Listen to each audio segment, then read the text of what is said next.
चांद, रात के अंधेरे में चमकता हुआ यह गोला सदियों से हम इंसानों को अपनी ओर आकर्षित करता आया है। यह हमारी कहानियों, कविताओं और गानों का हिस्सा रहा है। लेकिन क्या आपने कभी सोचा है कि चांद असल में क्या है, कहां से आया और धरती पर इसका क्या प्रभाव है? इस लेख में हम आपको चांद के बारे में सब कुछ बताएंगे। हम जानेंगे कि यह कैसे बना, इसके अलग अलग रूप कैसे बनते हैं और यह धरती को कैसे प्रभावित करता है। हम चांद पर मानव मिशन और उससे जुड़ी कुछ रोचक जानकारियां भी साझा करेंगे।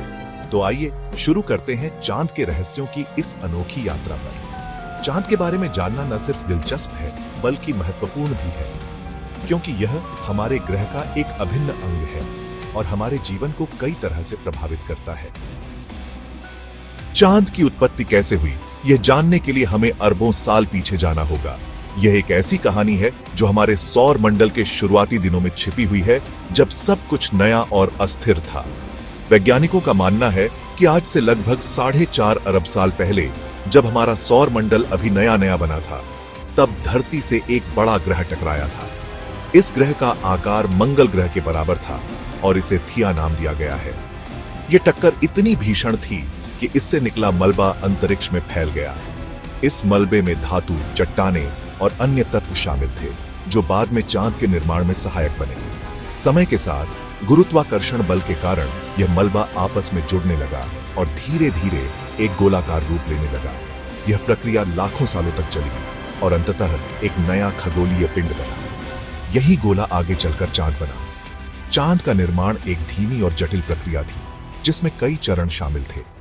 यह घटना पृथ्वी के इतिहास में एक महत्वपूर्ण मोड़ थी, क्योंकि इससे न सिर्फ चांद का जन्म हुआ बल्कि धरती का अक्ष भी स्थिर हुआ। इस स्थिरता ने पृथ्वी पर मौसम और जलवायु को भी प्रभावित किया। यह टक्कर सिद्धांत आज चांद की उत्पत्ति के बारे में सबसे स्वीकार्य व्याख्या है। वैज्ञानिकों ने इस सिद्धांत को कई प्रमाणों के आधार पर स्थापित किया है, जिसमें चांद की संरचना और उसकी कक्षा शामिल है। हालांकि कुछ अन्य सिद्धांत भी हैं, लेकिन उनमें इतने प्रमाण नहीं मिलते हैं। इनमें से कुछ सिद्धांतों में चांद का पृथ्वी से अलग होकर बनना या किसी अन्य ग्रह से आकर जुड़ना शामिल है। इस टक्कर के बाद धरती पर जीवन पनपने के लिए जरूरी परिस्थितियां भी बनी। इस घटना ने पृथ्वी के विकास में एक महत्वपूर्ण भूमिका निभाई, जिससे जीवन के लिए अनुकूल वातावरण तैयार हुआ।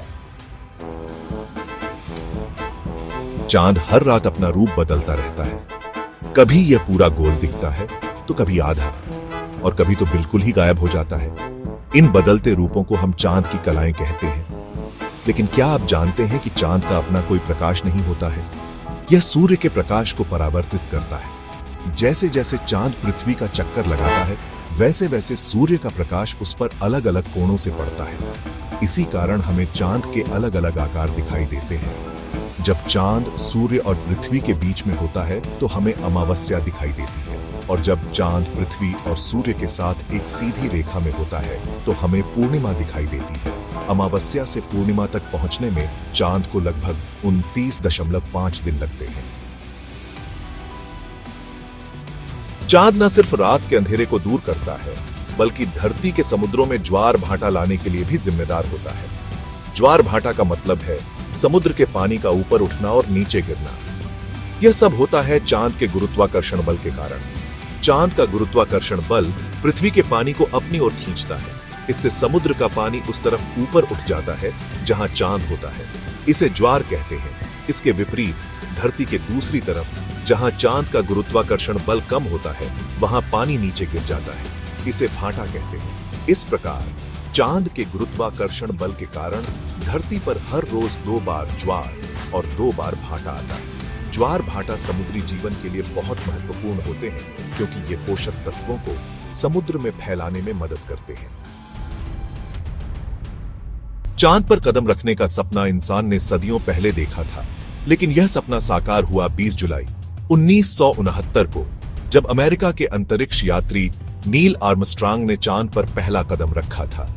यह मानव इतिहास का एक ऐतिहासिक क्षण था। अपोलो 11 मिशन के जरिए नील आर्मस्ट्रांग और उनके साथी बज एल्ड्रिन ने चांद की सतह पर लगभग 21 घंटे बिताए थे। उन्होंने वहां वैज्ञानिक प्रयोग किए, तस्वीरें ली और चांद की मिट्टी और चट्टानों के नमूने इकट्ठा किए। अपोलो 11 के बाद अमेरिका ने कुल 6 मानव मिशन चांद पर भेजे। इन मिशनों से हमें चांद के बारे में बहुत कुछ जानने को मिला।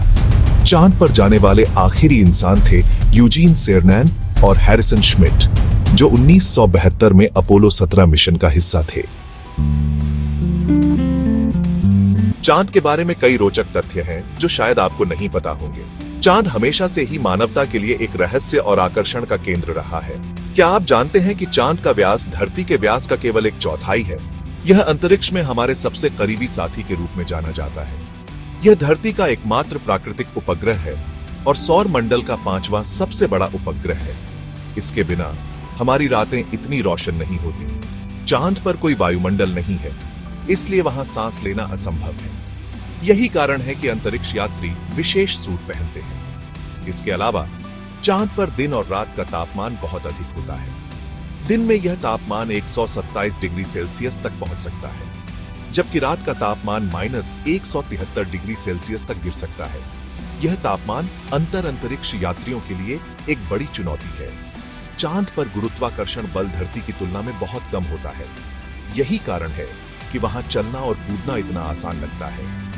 अगर आप धरती पर 60 किलो वजन उठा सकते हैं, तो चांद पर आप 360 किलो वजन उठा पाएंगे। यह अंतरिक्ष यात्रियों के लिए एक अद्वितीय अनुभव है। चांद पर पानी की खोज भी हुई है, जो भविष्य में मानव मिशन के लिए उपयोगी साबित हो सकती है। यह खोज चांद पर जीवन की संभावनाओं को भी बढ़ाती है। चांद का अध्ययन वैज्ञानिकों के लिए हमेशा से ही दिलचस्पी का विषय रहा है। प्राचीन काल से ही मानव ने चांद को लेकर कई रहस्यमयी कहानियां और मिथक गढ़े हैं, लेकिन आधुनिक विज्ञान ने चांद के बारे में हमारी समझ को और भी गहरा किया है। चांद पर भेजे गए मिशन और दूरबीनों से किए गए अवलोकनों से हमें इसके बारे में बहुत कुछ पता चला है। अपोलो मिशन और अन्य अंतरिक्ष अभियानों ने चांद की सतह से नमूने लाकर हमें इसकी संरचना और इतिहास के बारे में महत्वपूर्ण जानकारी दी है। हमने जाना है कि चांद की सतह पर पहाड़, मैदान, घाटियां और क्रेटर हैं। इन संरचनाओं का अध्ययन करके वैज्ञानिक यह समझने की कोशिश कर रहे हैं कि चांद का विकास कैसे हुआ। क्रेटर असल में उल्कापिंडों के टकराव से बने गड्ढे होते हैं। इन गड्ढों का अध्ययन करके हम यह जान सकते हैं कि चांद पर कितनी बार उल्कापिंडों की बौछार हुई है। चांद की मिट्टी और चट्टानों का अध्ययन करके वैज्ञानिक हमारे सौर मंडल के इतिहास के बारे में भी जानकारी जुटा रहे हैं। इन नमूनों से हमें यह पता चलता है कि चांद का निर्माण कैसे हुआ और यह धरती से कितना अलग या समान है। चांद पर भविष्य में मानव बस्तियां बसाने की संभावनाओं पर भी शोध हो रहा है।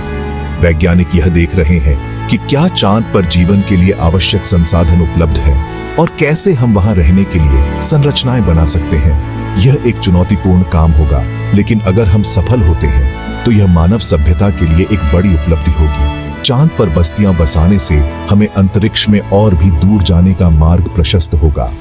चांद का अध्ययन हमें धरती और पूरे ब्रह्मांड को बेहतर ढंग से समझने में मदद करता है।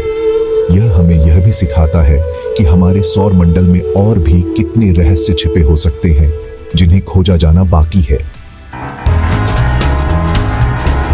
चांद सदियों से मानव कल्पना को मोहित करता आया है। दुनिया भर की संस्कृतियों में चांद से जुड़ी अनगिनत कहानियां, मिथक और मान्यताएं प्रचलित हैं। हिंदू धर्म में चांद को देवता माना जाता है और इसकी पूजा की जाती है। ईसाई धर्म में ईस्टर त्योहार चांद के अनुसार ही मनाया जाता है। इस्लाम धर्म में रमजान का पाक महीना चांद देखकर ही शुरू होता है। चांद प्रेम, सौंदर्य और रहस्य का प्रतीक रहा है।